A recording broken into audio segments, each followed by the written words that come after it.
nós ficamos de, de responder as questões, aquelas que o tempo não permitiu que fossem respondidas durante a aula. No módulo 1, tivemos algumas perguntas. Elas foram feitas imediatamente por escrito, mas por não ter como enviar aos formuladores, foi pedido que fosse feito em forma de vídeo. Isso toma um tempo, mas quem fez as perguntas merece uma resposta. E aqui estamos. A primeira pergunta, no módulo 1, lá no início, foi do Antônio Cândido Filho. Ele perguntou: como promover uma agricultura saudável, onde o ministro da Agricultura só tem olhos para o agronegócio? Antônio, a minha recomendação de uma pessoa já anciã é que, num país como o nosso, devemos ignorar governos. Devemos nos transformar em bombeiros que apagam um incêndio e socorrem durante a inundação. No momento que cada um faz a sua obrigação, como o beija-flor que tentava com seu bico e a sua gota d'água apagar o incêndio, as coisas se somarão e mudarão. Fora isso, não adianta reclamar. O exemplo arrasta. E é isso que nós temos que fazer. Obrigado por sua pergunta. A segunda pergunta não tem autor e foi enviada por telefone. É uma das coisas típicas do Brasil hoje. Nós estamos tão acostumados a ser servidos que nem nos preocupamos em nos identificar. Mas a pergunta é essa: funciona a água de vidro contra a queda dos frutos nos relâmpagos? A água de vidro é um instrumento estratégico de um bombeiro agroecológico, é um fortificante. Ela contém dois elementos minerais fundamentais, silício e potássio. E ela fortalece todas as reações no interior da célula, fortalecendo o seu metabolismo. Obviamente que, no momento que ela combate a geada, porque impede o efeito do frio, no momento que ela combate a seca, porque ela evita a perda do pouco de umidade que tem uma planta no ambiente árido, vai servir para muitas outras coisas. A minha recomendação é: faça, observe e depois me comunique. Eu vou ficar muito contente de receber essa informação. A terceira pergunta é de Bel S. Belmonte, pergunta: posso usar copo de madeira para obter cinzas? Uma pergunta bem interessante e merece uma resposta pedagógica.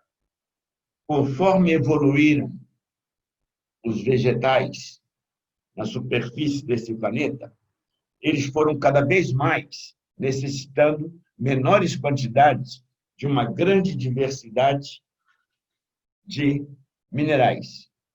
Quando você usa bambu, uma gramínea antiga, muito antiga, você vai ver que predomina no bambu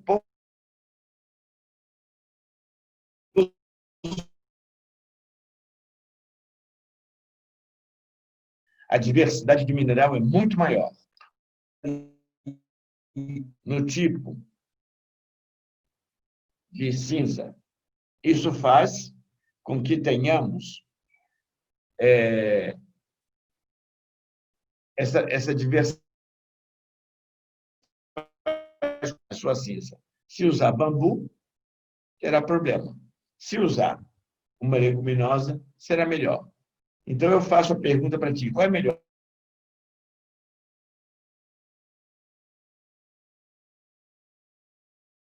Churrasco.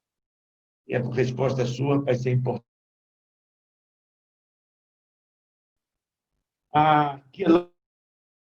Teodoro Moura pergunta: Tem que deixar a água de vidro em descanso para usar? Não. Depois que ela já está assentada, você somente coa para evitar que os picumã ou as impurezas do pulverizador ou do regador que você vai usar. Que você usa sempre cuidando de não usar na hora do sol, porque senão ela pode queimar. Obrigado, Keilane, por sua pergunta também. Nós temos aqui, eu estou lendo as perguntas. Grazi pergunta: como avalia a apropriação pelas multinacionais do discurso da sustentabilidade? Grazi, isso significa que quem trabalha com a sustentabilidade está correto. E eles vão tentar tirar proveito disso também. É a mesma coisa aquela que eu falei para o governo. Quando você tem um propósito, você deve organizar esse propósito, estudar esse propósito e aprofundar ele para antecipar-se às transnacionais. Nós, com as coisas que fazemos na agroecologia, nós normalmente nos antecipamos em 40 a 50 anos do que as multinacionais vão fazer. Por isso que a Baia, quando traz o seu biofertilizante agora, em 2016, nos últimos 4 anos, nós trouxemos o nosso em 1982, 83. Hoje, um deles é industrial, o nosso é artesanal. Um é 3D e o outro é 4D. Essa é a diferença. O Everton, obrigado pela pergunta, Grazi. O Everton pergunta, Everton Oliveira, os assentamentos estão sendo atacados, existe uma grande dificuldade de comunicação. Sempre que alguma coisa incomoda um governo corrupto ou insensível, as forças que o apoiam vão ter meios para prejudicar. E é isso que está acontecendo. Não se deve reclamar. Quem está na chuva é para se molhar. O que ocorre? Ocorre que a gente tem que ter capacidade, competência e organização para superar as dificuldades. Para isso, se exige o exercício da cidadania.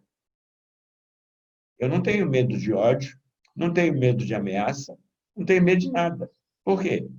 Eu forjei minha experiência, não com diplomas, eu forjei minha experiência na luta. Não sou bom exemplo, mas forjando na luta, você vai ter que, não é a pessoa que é importante, é o movimento, é a organização, é o objetivo. E isso é o fundamental para enfrentar governos corruptos e etc. Obrigado pela pergunta. Nós aqui temos mais uma pergunta. Evelyn. Explicar melhor o conceito de biopoder camponês. No primeiro módulo, as pessoas, às vezes, não começam a entender um conceito quando ele é apresentado. No segundo módulo, Evelyn, você já entendeu um pouquinho melhor. No terceiro, amanhã, você vai complementar esse aprendizado. As coisas não são feitas para consumidores. As coisas são feitas para a educação. E a educação exige de cada um que o acúmulo e a captura dos conceitos e a construção dos conceitos tem uma participação pessoal profunda. E isso exige que a gente construa isso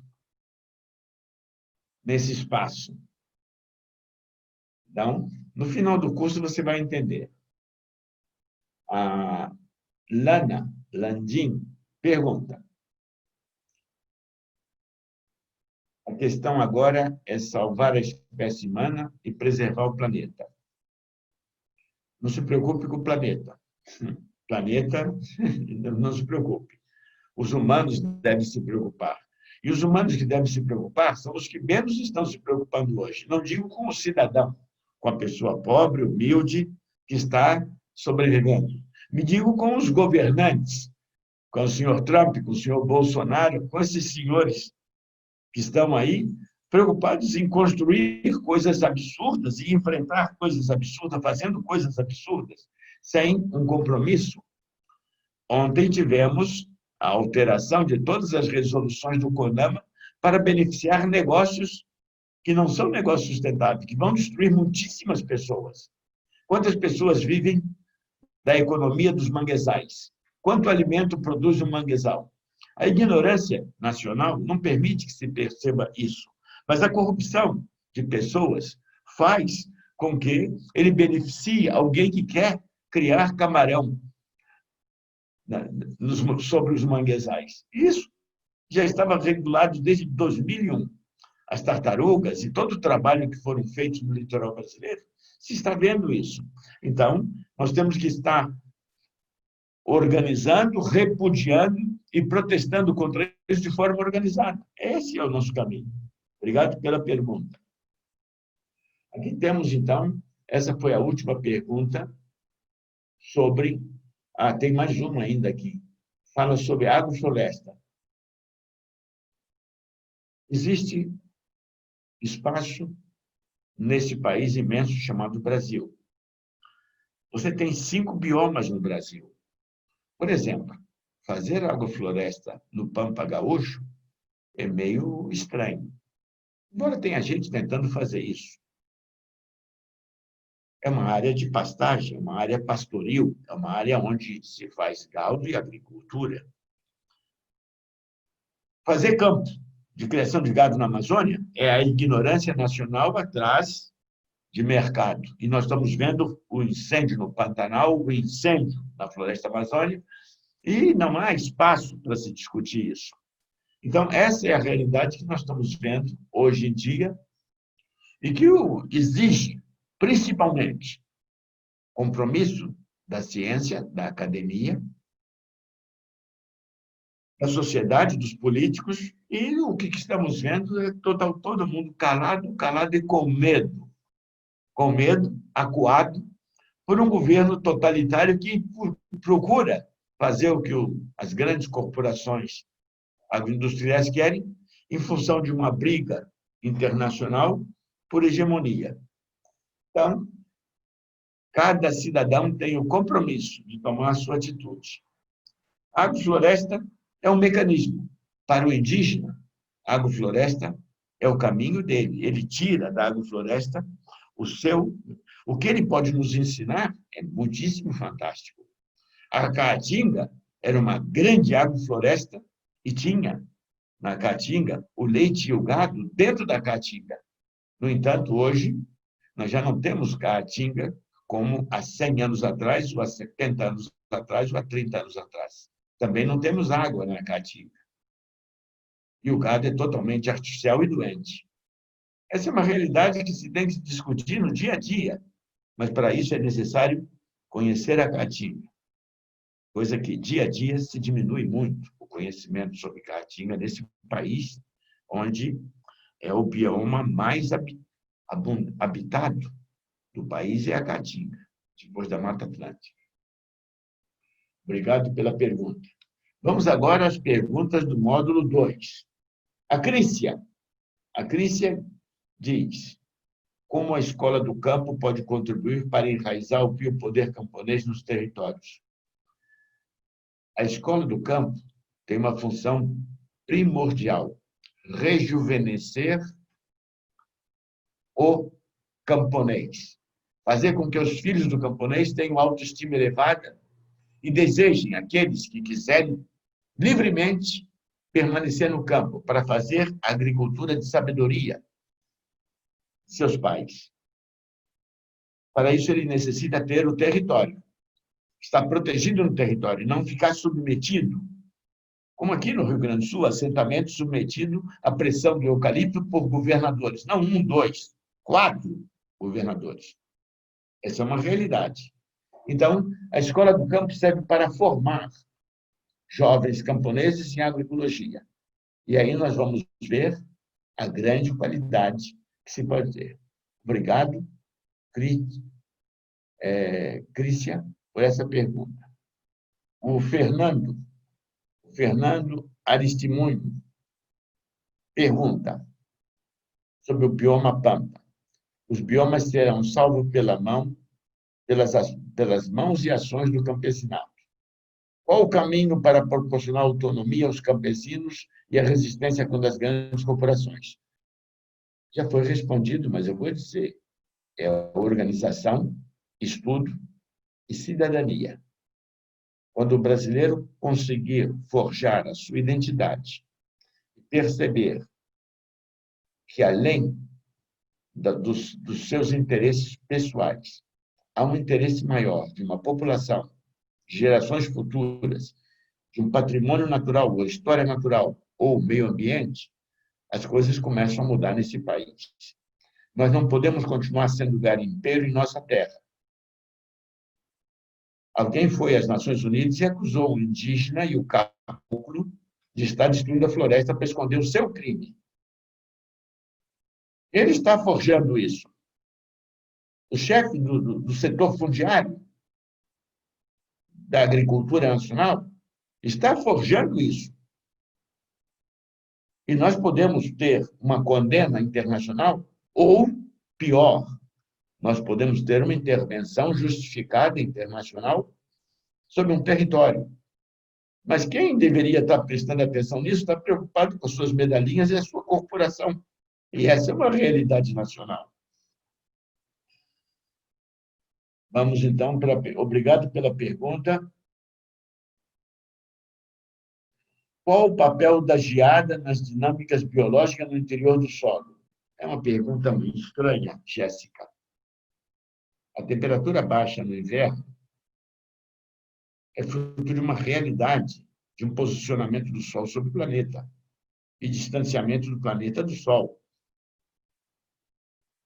Esta temperatura baixa faz parte de um ciclo. Se ela ocorrer no nosso país em junho, julho, não é problema. Mas se ela ocorrer em dezembro, fevereiro, março, abril, é um problema seríssimo. Entende? Por isso que as plantas, na sua evolução, se adaptaram à geada. Na União Soviética, uma macieira no inverno aguenta 60 graus negativos. 60 graus negativos é muita baixa temperatura. Agora, a mesma macieira não aguenta 10 graus durante o outono e verão. Então, a pergunta no interior do solo é a mesma coisa. Existem micróbios que são muito resistentes a baixas temperaturas. Existem outros que não. Então, nós vamos alterar um ciclo. Graças. Obrigado por sua pergunta. O Breno pergunta: estou iniciando um trabalho em uma terra aqui em Carlos Barbosa, Rio Grande do Sul. Gostaria de saber como me conectar com demais camponeses agroecológicos aqui da região. Ué, você pode fazer isso via o movimento dos pequenos agricultores, você pode fazer isso através dos sindicatos de trabalhadores rurais, você pode fazer isso através da prelazia da cidade, através dos bispos, se você for católico, através dos pastores, se você for luterano, ou através das redes sociais. Você pode fazer uma proclama na sua escola, se for jovem estudioso, ou através dos meios de comunicação e saber quem está fazendo isso ou aquilo e você pode se aglutinar. A aglutinação é um instrumento de organização social. E aí você vai ver o que está acontecendo na sua cidade. É importante isso. Nós temos que nos aglutinar para nos fortalecer nas nossas lutas sociais, nas nossas lutas comunitárias. Aqui tem uma do professor Aldrin Martin Pérez Marim, um nicaragüense que trabalha, se eu não me engano, em Alagoas. Gostaria de saber do professor Sebastião como pode reflexionar sobre a educação contextualizada e o biopoder camponês. Professor Marim, Aldrin, nós estamos fazendo isso lentamente nesse curso. No primeiro módulo, falamos a primeira vez, demos uma explanação geral. No segundo módulo, já foi visto. E amanhã, no terceiro módulo, repito, nós vamos ver isso. E, no final, cada um vai construir o seu conceito. Não é uma coisa imposta para que todos entendam como um produto de consumo no mercado. É uma construção que vai se sobrepor a rasgos e características de uma cidadania. Obrigado pela pergunta, professor Alden. A pergunta da Heblin, ou Evelyn. Bonecas africanas podem ser feitas com qualquer raiz? Sim, pode ser feito com qualquer raiz. Todas as raízes têm essa simbiose, essa associação com micorrizas, exceto uma família onde não é encontrada micorriza, que são as crucíferas. As crucíferas têm um metabolismo muito estranho, o metabolismo do enxofre, excessivo, muito excessivo, e talvez seja por isso que elas não formam micorrizas. Mas todas as outras plantas formam. Nós escolhemos normalmente as plantas menos domesticadas, as plantas mais selvagens, aquilo que o gaúcho chama de inso, e lá em cima se chama de plantas adventícias, essas plantas nativas, selvagens, porque elas têm a necessidade, pelo seu metabolismo, de uma associação. Nós jamais teríamos a mandioca se não fossem as micorrizas. A mandioca, com essa raiz grossa que a gente come, como matriz de carbono para os brasileiros e guaranis, se não fosse essa simbiose. Por isso, quando escolher, observe bem as plantas. E aprender a ler a natureza e ler a paisagem é fundamental para que a gente consiga perceber uma planta quando está alegre, quando está feliz ou quando está com uma simbiose. Obrigada, Evelyn, por sua pergunta. Alexandra, para semear as micorrizas, é necessário repetir todas as vezes antes de plantar? Não. Você deve tomar cuidado em uma coisa que é importante. As micorrizas são extremissimamente sensíveis, vou usar o superlativo de forma absoluta, que é um exagero, e repito, as micorrizas são extremissimamente sensíveis a fertilizantes com fósforo solúvel, destroem elas. Elas são sensíveis também a agrotóxicos, venenos. Então, as micorrizas não gostam de uma agricultura que não seja agroecológica. Então, você pode construir um conceito interessante. A micorriza é um instrumento de proteção à atividade do camponês. Você pode escrever sobre isso, estudar isso e discutir isso. É um bom exercício. Alfredo Portugal. Pode guardar a semente pelletizada dessa forma? Sim, pode. Na Nicarágua, em função da guerra, toda a semente era pelletizada, e foi o ensino dos chineses que estavam lá auxiliando eles durante a Revolução e contra a Revolução e contra a Revolução.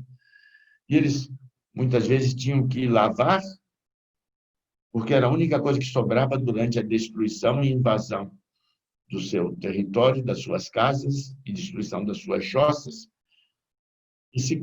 E comia o feijão, o milho e o arroz, antes eles já não podiam plantar, precisavam primeiro sobreviver.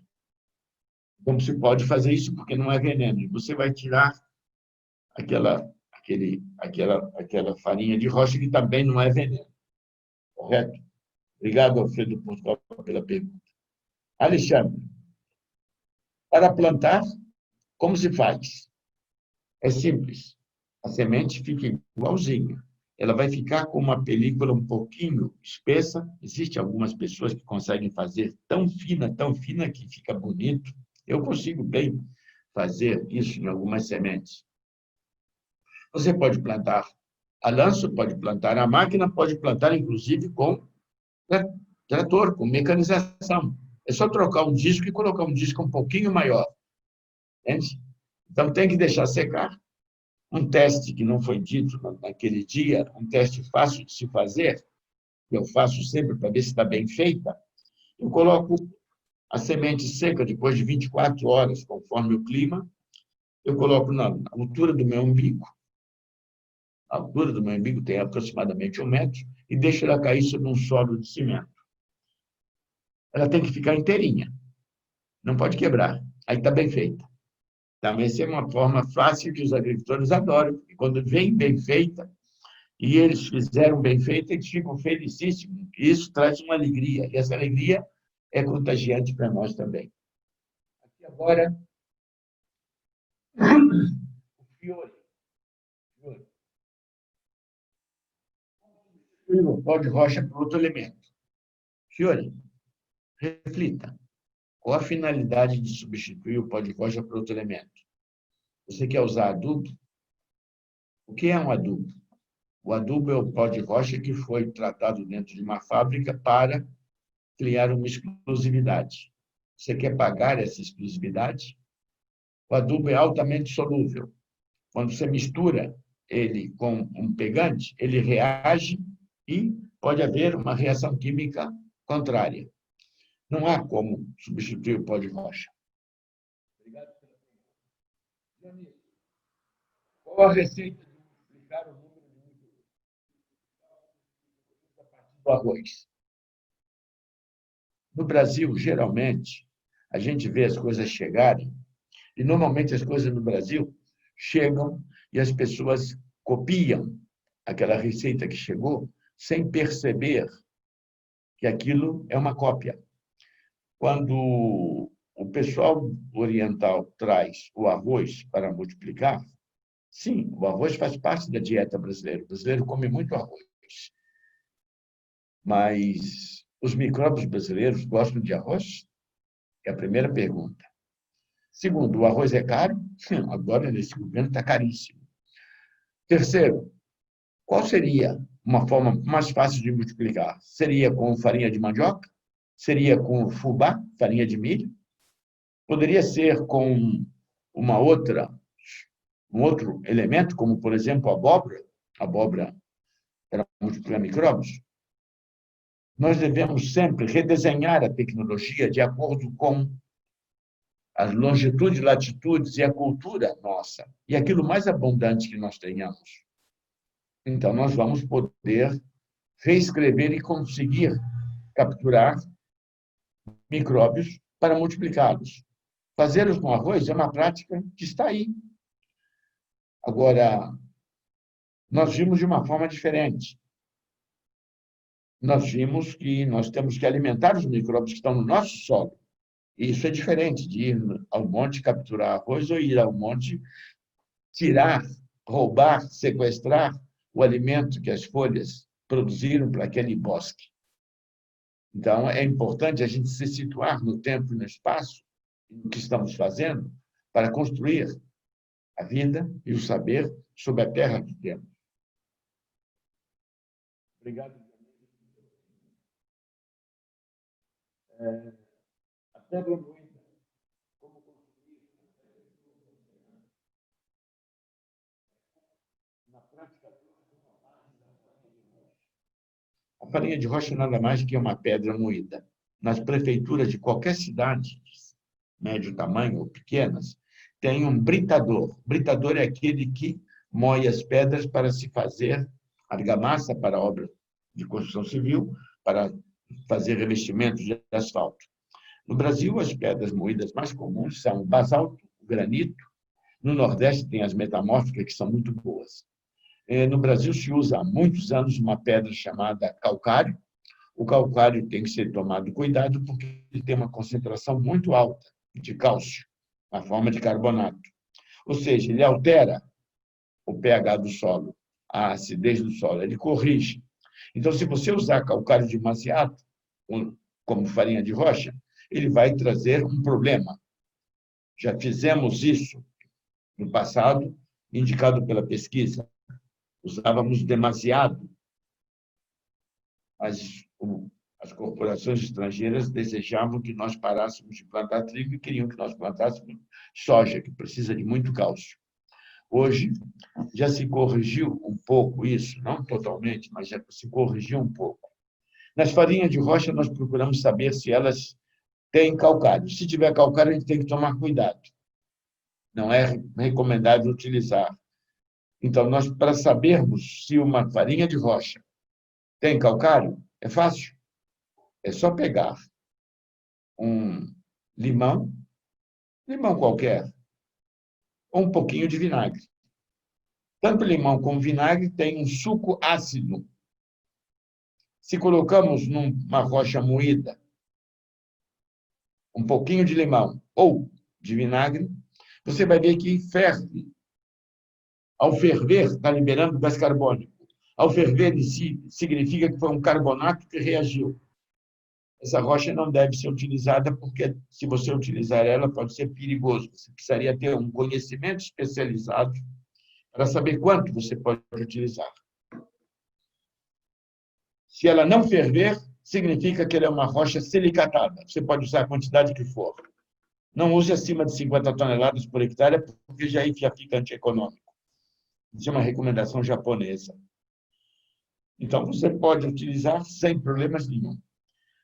O que nós estamos dando no curso, à distância, é uma forma de você entender basicamente e depois você procurar sua organização para ter os detalhes. O MPA teve 5 cursos de agroecologia. Nesses 5 cursos de agroecologia que o MPA teve, foi para ele treinar os seus bombeiros, monitores, multiplicadores. Hoje o MPA atua em vários países, demonstrando como formar e dar treinamento vocal, treinamento pessoal às pessoas. O curso aqui é um curso mais para fortalecer os vínculos com o movimento e aglutinar as pessoas que não tiveram ainda acesso a esse curso. Já foram feitos cursos em quase todo o Brasil, mas muitas vezes as pessoas estão acostumadas aos dissídios da TV Globo, com seu tipo de educação, e não sabem, não organizam as coisas como se deve fazer, se deve construir e se deve organizar. Vamos ver aqui.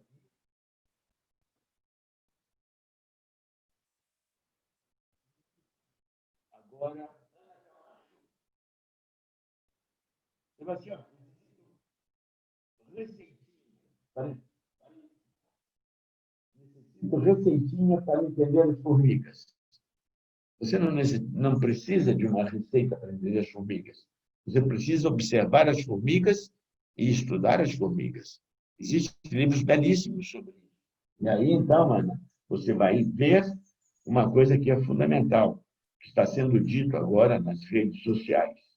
As formigas são agentes biológicos de orientação para os seres humanos não cometerem os erros no solo.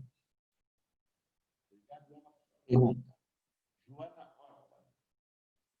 qual a importância?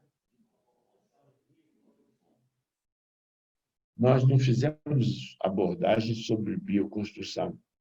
Houve uma abordagem sobre bioconstrução numa apresentação de um dos agricultores. A bioconstrução tem um fator magnífico, porque ela fortalece a organização social ao ser feita de forma comunitária e não individual. É impossível fazer a construção de cisterna ou de uma casa uma pessoa sozinha, porque ela tem que ser construída por muitas mãos. 8, 10, 20, 30, 60 pessoas. E isso fortalece os vínculos de comunidade de uma pessoa. Aqui temos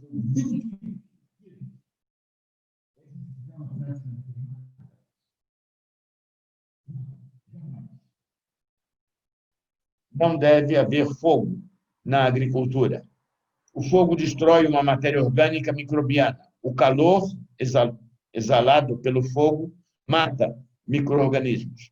E nós não podemos fazer fogo. Não confunda a coivara com fazer fogo. A coivara é um instrumento indígena feito num passado remoto e que era feito de forma muito controlada em um pequeno lugar para provocar ali a abertura de um pequeno território. Se queimava a cada 35 anos. Então, se você usar um livro bom para ler isso é Suma Etnológica Brasileira, volume 1, coordenado por Gerda Ribeiro, esposa do senador Darcy Ribeiro, do Rio de Janeiro, já falecido. E ali você vai ver o que é o manejo de solos dos índios quiucuros e toda a classificação de solos, e você vai entender isso. Uma boa pergunta para estudar. Paulina.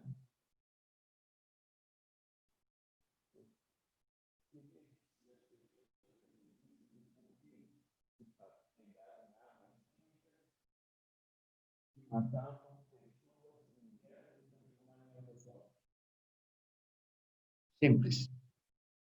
A eficiência da arma química é a catástrofe que trouxe esse tipo de instrumento industrial militar cretino para a agricultura. E o agricultor foi exposto a isso, e os corruptos transformaram isso no nome de defensivo agrícola, expondo mais ainda o camponês humilde, e a propaganda fez com que ele adorasse essas substâncias, desconhecendo que lentamente estava morrendo nas mãos dela. O mercado de venenos na agricultura hoje representa 600 bilhões de dólares. No campo militar, são mais de 3 trilhões de dólares. Existem armas que só matam negros, armas químicas. Existem armas que matam árabes e não matam judeus. Existem armas que matam brancos e não matam pele vermelha. Existem armas da coisa que você mais imaginar. Algumas fazem excitação, outras fazem perder a memória, outras fazem perder o discernimento. Essas são as armas químicas criadas nos laboratórios de facínoras para matar gente e que são desviados. Por isso as abelhas estão desaparecendo com os seus nicotinoides sintéticos. E as empresas não estão nem aí. E os banqueiros estão lucrando. Desculpe o desabafo. É que eu vivi esse meio estudando isso, e quando vejo mudarem a senhora ministra, que é engenheira agrônoma, mudar o nome para agradar aos senhores das agrocorporações, a gente fica um pouco revoltado. Eu já não tenho mais idade de tolerar coisas feitas de forma não cidadã. O respeito à Constituição é algo fundamental, e ele vai mais além do que nela está escrito. Por isso existe um país que não adota uma Constituição escrita. Por quê? Porque as pessoas têm que ter discernimento sobre o que fazem. Obrigado pela pergunta. Deixa eu ver se tem mais alguma aqui. Ah, tem. A Tatiana, de São Paulo. A peletização poderia ser feita com cinza? Não é bom fazer com cinza, Lucélia. Perdão, Tatiana, de Lucélia. As cinzas têm um poder alcalino muito alto. Ao ser muito alcalino, ela vai queimar o embrião. Os silicatos têm pH não cáustico, não alcalino. Então, os silicatos, as rochas, as farinhas de rochas, protegem e criam, junto com a umidade, um ambiente ideal para o desenvolvimento de micróbios que vão proteger, além do escudo eletromagnético, aquela raiz para que ela cresça com saúde. Obrigado. Fábia Alcântara. Ao redor de casa tem plantas, rosa do deserto, orquídeas rosas, mas as formigas estão cortando praticamente todas as folhas. O que deve ser feito? Elas estão indicando que você deve estar tratando essas suas plantas com, excesso de água, 2, com excesso de folhas e tratamentos de matéria orgânica, 3, com adubos químicos. Então, se você está fazendo isso, deixe de fazer e vocês vão ver que as formigas vão deixar de atacar essas plantas. Por isso que é importante você observar os seres e observar a agricultura.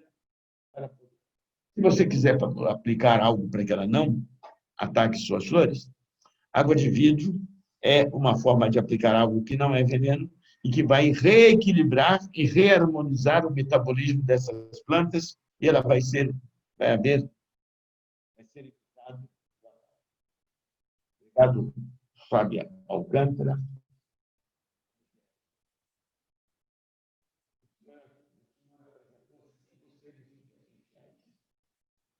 Nós, seres humanos, qual a importância da nossa organização e de consciência de classe? É possível comentar um pouco sobre noosfera na agricultura?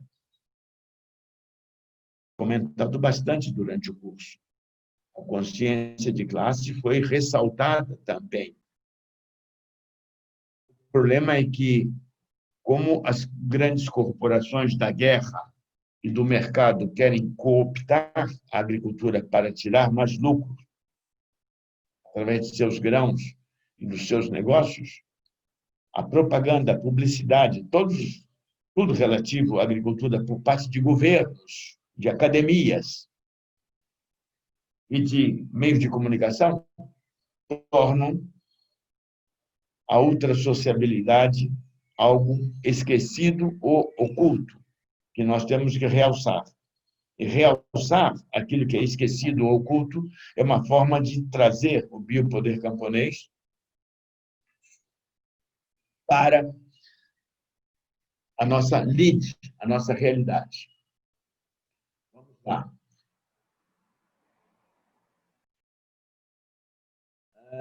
Agora aqui tem alguns comentários, já estamos terminando. Maria Rita Silva. Apesar da palavra agroecologia ser tão antiga para as pessoas de nossa sociedade, é uma palavra nova. A agroecologia, no século 17, 18, era uma palavra ligada ao clima. Se usava a agroecologia, os Ministérios de Agricultura tinham o Departamento de Agroecologia, com respeito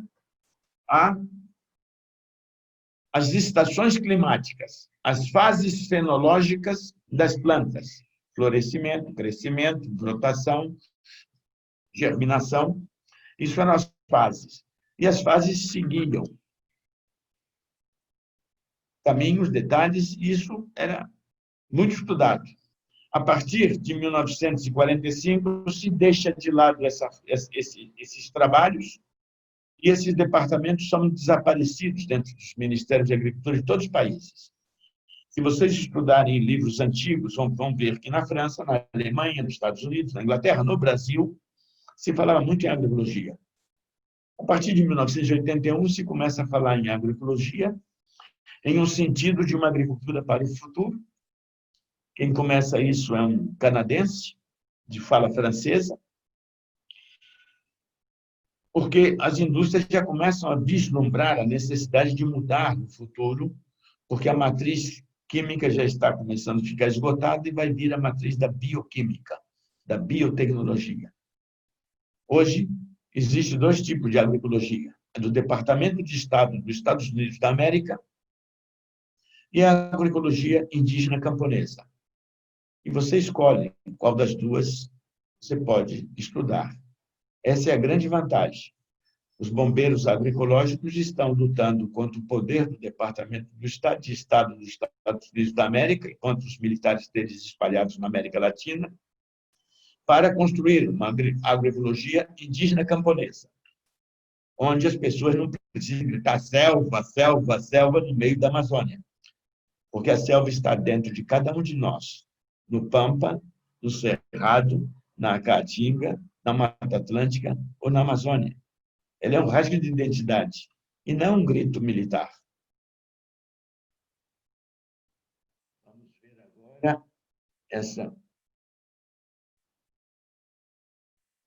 A Maria pergunta: gente que estuda educação no campo e a graduação tem mais preocupações com o meio ambiente. Sim, Maria Rita. A educação no campo procura formar uma pessoa fora dessa visão de agronegócios ou agrocorporações uma pessoa que tenha na sabedoria camponesa um esteio fundamental para construir, através da memória, e poder entender nos livros mais antigos, aqueles textos clássicos, a fundamentação de uma agricultura ultrasocial. Isso é o biopoder camponês em uma linguagem mais objetiva. Obrigado pela pergunta.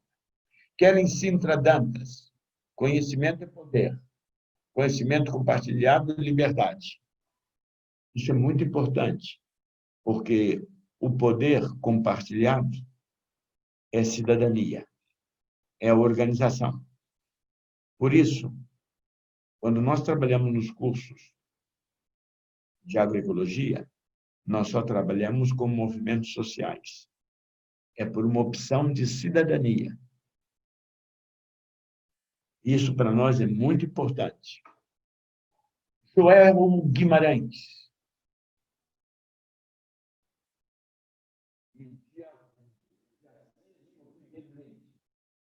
Compraram uma área de semiárido na região de Brumado, na Bahia, toda desmatada, degradada, e querem voltar a ter água.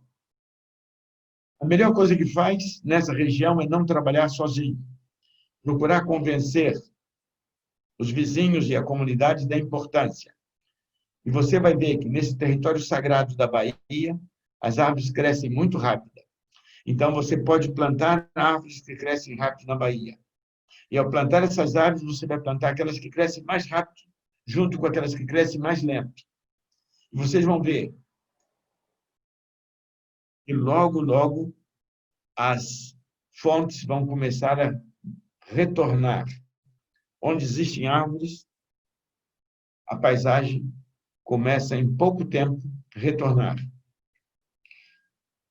No semiárido, normalmente, a coisa mais perigosa é o vento.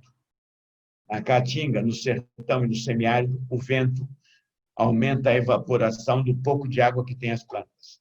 Então, uma das coisas mais importantes são as cortinas florestais, os famosos quebra-ventos. E na pequena propriedade familiar, você pode fazer esses quebra-ventos. Na Bahia, uma das coisas mais lindas que tem na Bahia é que você pode fazer quebra-ventos com uma semente muito barata e muito abundante na Bahia, chamado feijão guando, ou guandu. O guando, que é comestível e é muito gostoso, você pode fazer quebrando o vento de forma perpendicular ao vento, e isso vai te trazer a fertilidade do solo, também aumentado pelas folhas, que tem bastante nitrogênio, e isso é uma prática muito fácil. Converse com a comunidade e não faça só dentro da sua área de 20 hectares. Comece fazendo uma região de acordo com a bacia hidrográfica que você tem.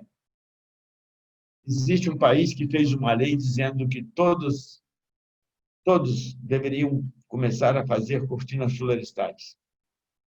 Isso foi feito em 1930, e hoje esse país tem mais de 100 milhões de hectares cobertos de cortinas florestais. O vizinho copiou, um outro país fez uma revolução e copiou, e um outro país, em 1949, também fez uma revolução e copiou. Então, é uma das partes mais lindas do planeta, são as cortinas florestais para recuperar o clima. Os nossos governantes que estão queimando a Amazônia para o agronegócio, que estão queimando o Pantanal, deveriam entender que com cortinas florestais e com bosques protegidos, o gado tem mais saúde, a agrofloresta é mais produtiva e tudo mais. Mas isso é falar com pessoas que têm interesses mercantis é muito difícil. E pessoas que têm interesses mercantis e que têm ódio no coração é mais complicado ainda. Eu creio que, com a pergunta de Joel, nós terminamos esse trabalho. Foram 51 minutos. Esperamos que, na próxima vez, eles peguem os endereços para que se possa ser respondido, porque assim fica mais fácil para nós também. Obrigado a todos pelas perguntas, e o compromisso está cumprido de ter atendido aquelas perguntas que não tenham sido respondidas. Muito obrigado a vocês, foi um prazer.